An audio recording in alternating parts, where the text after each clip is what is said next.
Have you ever had a necklace or bracelet break on you and the beads go everywhere? I'm going to be showing you today how to make your pieces nice and strong so that won't happen.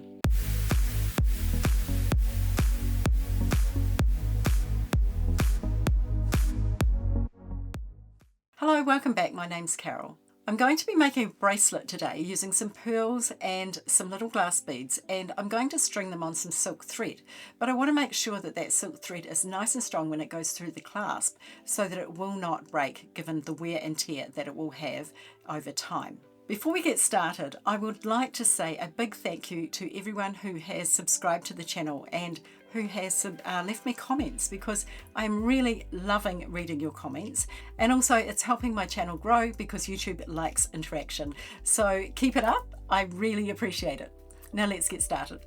What I have in front of me here is a strand of pearls. These ones are electroplated in a kind of a grey silver finish, and they are gorgeous. I love pearls, but of course I don't wear pearls very often because of my personality. Now, if you don't know what I'm talking about, make sure you watch my previous video, my last one, and you will find out why pearls and me don't necessarily mix. So I'm using these beautiful pearls. I'm also going to be using some of these 3x4 faceted glass beads, and these ones are electroplated as well, and they're silver. I'm going to be using a couple of crimp covers and a couple of crimps.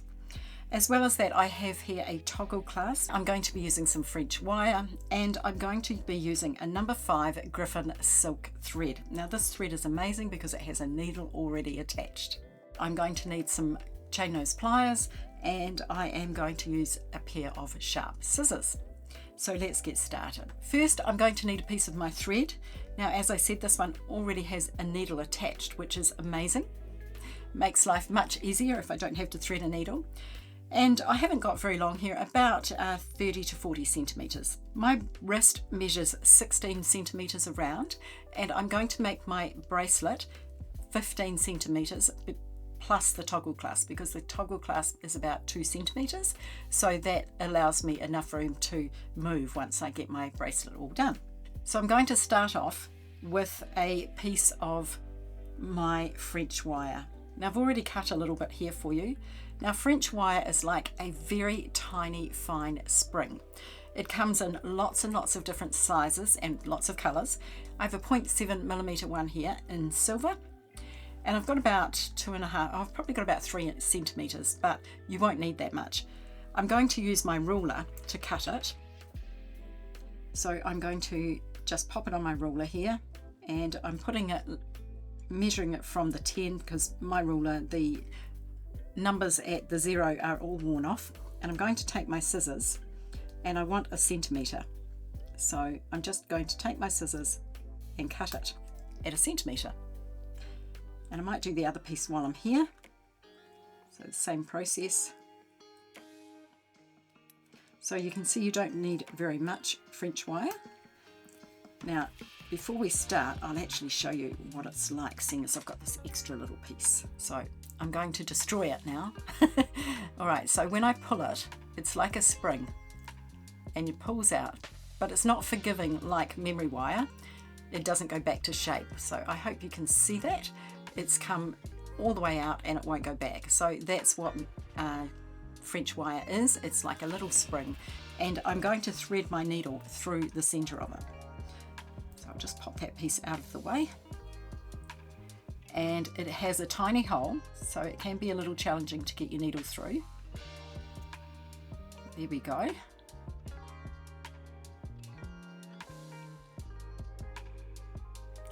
just feed it down.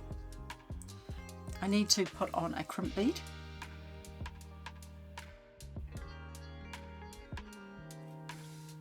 I should have done this first, but the good thing is the crimp bead can go over my French wire. So I should have put the crimp bead on first, but that's fine. And now I'm going to put on my clasp. That's what I have, my crimp bead, my French wire, and my clasp. Now I'm going to bring my needle and put it back down through my crimp bead.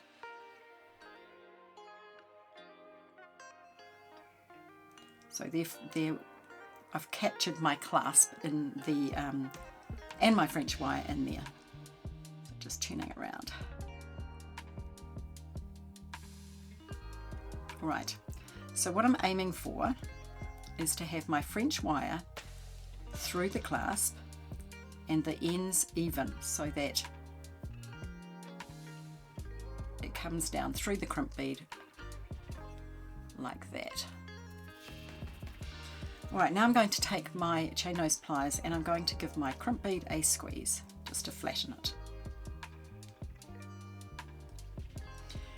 Now if I was leaving my crimp bead, I would probably use my crimping pliers and fold it in half, but I'm going to put a crimp cover on it. And if you've watched my channel for any amount of time, you will know that I absolutely hate crimp covers. So let's see how I go. Now make sure that you cut the right piece off. So just taking my scissors and cutting it, it's my short piece here, making sure it's the short piece, and cutting it right up close to the crimp bead.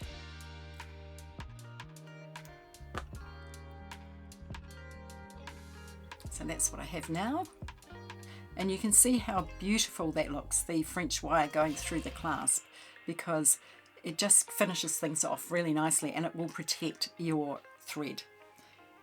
Okay, now I'm going to pop on my crimp bead. Let's see. So your crimp cover is shaped like that. It's like a Pac-Man. And you're going to pop it over your crimp and squeeze it shut with your pliers. So just feeding it on. They're very small and sometimes it's easier to hold it with your pliers. And I find it very hard to get them in the right place. So now it's in there and I've squeezed it shut. And I just want to make sure that I squeeze it from all angles so that it's nice and round.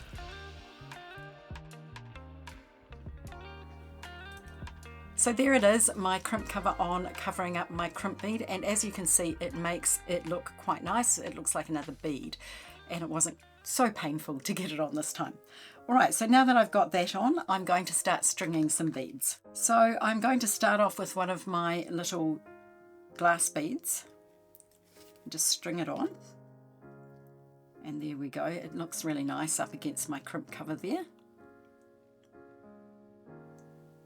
And now I'm going to cut my strand of pearls.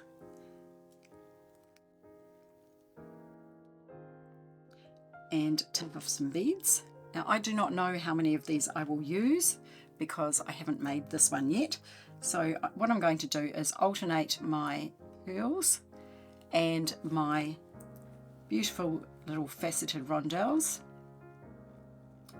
until I have 15 centimeters. Now these pearls are absolutely gorgeous. They are all different shapes, which I really like, the inconsistency of them all.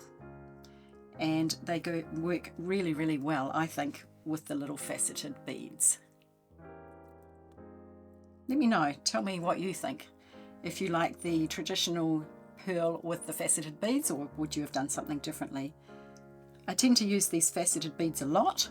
I really love them and I've got them in lots of different colours, so I do use them a lot. I'm sure you've seen other projects. If you've watched any of my other videos, you will have seen other projects with where I have used these particular little beads. In fact, the mixed metal bracelet I made, I used lots of them.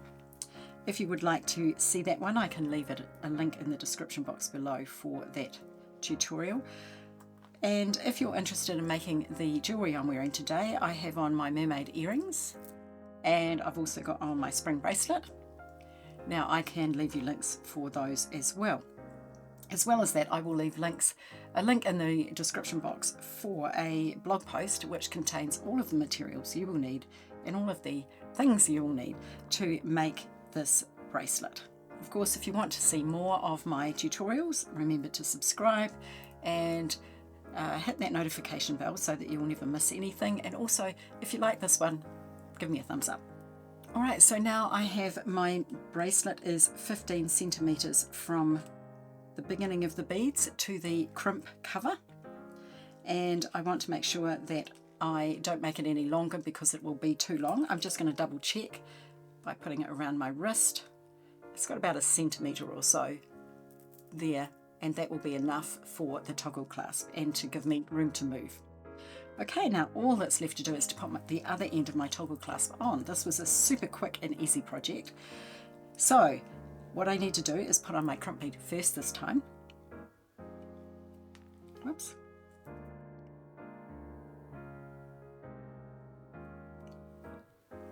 And now I'm going to put on my French wire and my toggle clasp. Just popping it through the loop. Down we go, and going back down through my crimp bead. I find this a little challenging, but you get there in the end. There we go. And now we're just going to pull everything down just like before, making sure that the French wire goes through, or is a half through the loop. So to pull it down, you pull the crimp bead down towards the beads and then pull, kind of hold that and pull the string, pull the thread. So sometimes it can take a couple of tries to get that working. Now you don't want to pull it too tight so that the beads can't move around. You do need it still to be quite flexible.